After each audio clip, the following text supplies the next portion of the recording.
Semangat kelompok 1.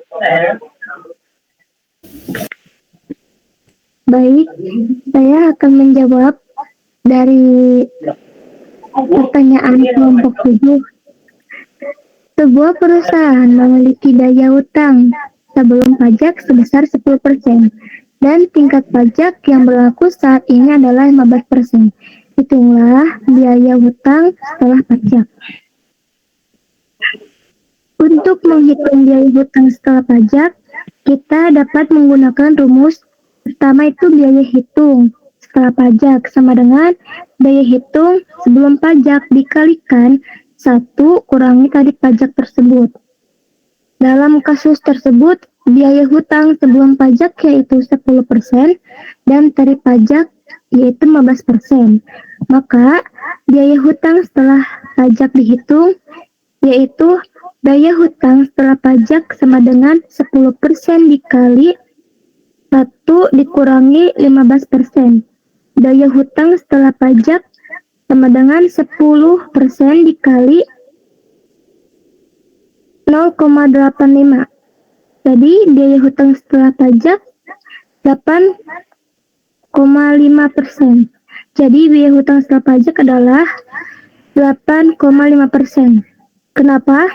Karena biaya hutang setelah pajak menunjukkan biaya hutang real yang dikeluarkan perusahaan untuk meminjam dana setelah memperhitungkan penghematan pajak yang diperoleh dari pembayaran hutang. Ketika perusahaan bunga pinjaman, pembayaran tersebut dapat dikurangkan dari penghasilan kena pajak perusahaan, sehingga menurunkan jumlah pajak yang harus dibayarkan. Oleh karena itu, meskipun perusahaan memiliki biaya hutang sebelum pajak 10%, penghematan pajak yang diperoleh dari pembayaran bunga effectively menurunkan daya pinjaman menjadi 8,5%. Dari mana yang angka satu tersebut? Angka 1 tersebut yaitu angka 1 dikurangi tarif pajak.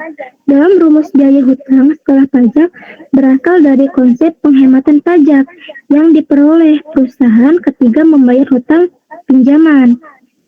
Jadi biaya hutang sebelum pajak kan adalah bunga yang dibayarkan perusahaan atas pinjaman sebelum memperhitungkan pajak.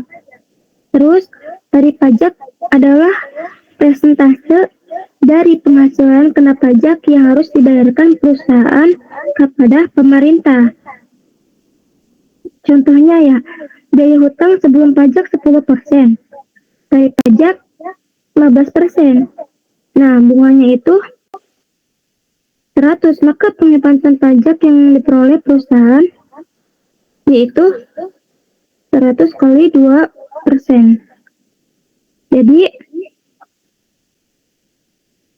rumus biaya hutang setelah pajak yaitu biaya hutang setelah pajak sama dengan bunga hutang sebelum pajak dikali 1 dikurangi tarif pajak.